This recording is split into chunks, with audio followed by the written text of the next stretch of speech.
go.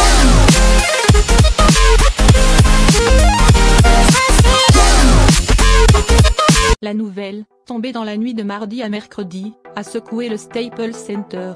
Lors d'une conférence de presse inattendue de près de 40 minutes avant un match contre Portland, Earvin Magic Johnson, l'enfant prodige des Lakers, a annoncé qu'il démissionnait de son poste de président des opérations basket du club de Los Angeles.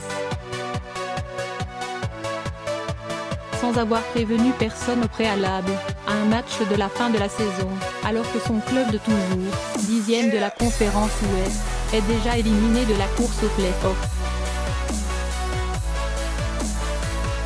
La fin d'un mandat de 26 mois, au bilan très mitigé. Je suis quelqu'un de libre. Là, j'ai été menotté et je n'aime pas ça, a confié mardi soir le triple MVP NBA. Le 21 février 2017, il avait pourtant parlé d'un rêve devenu réalité, lorsqu'il avait été intronisé par Jeannie Buss, copropriétaire et présidente du club.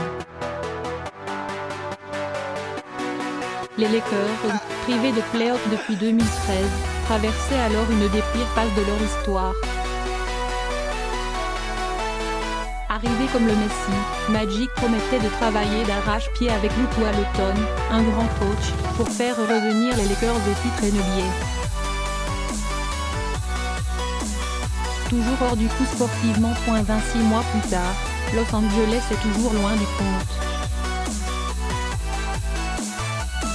Arrivé trop tard pour redresser le bilan 2016-2017, Magic n'a pas pu faire mieux qu'une légère progression sur 2017-2018, avec 35 victoires seulement.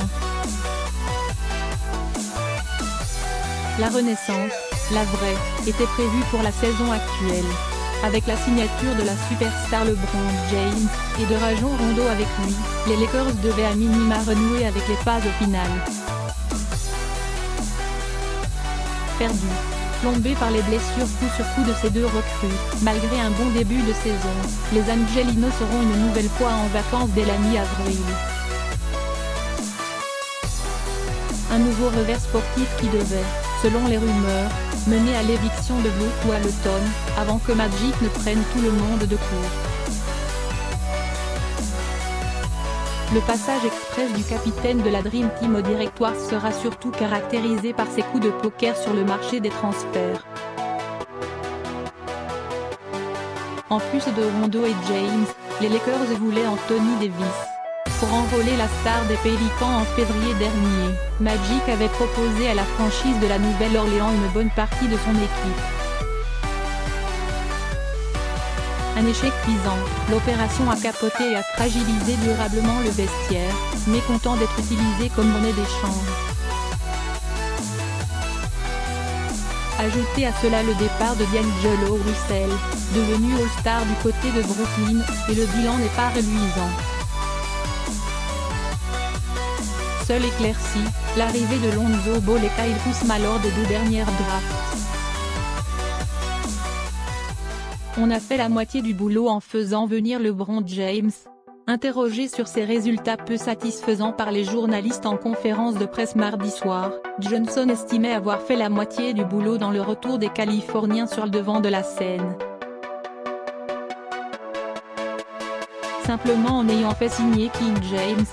Grâce à lui, les ventes de maillots et l'intérêt des fans, qui se cherchaient une icône après la retraite de Kobe Bryant, ont largement augmenté.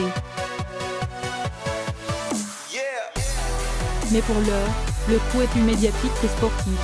Même s'il a dépassé Michael Jordan sur les tablettes des marqueurs NBA, LeBron n'a joué que 55 matchs cette saison et n'a, à 34 ans, plus que quelques années au plus haut niveau.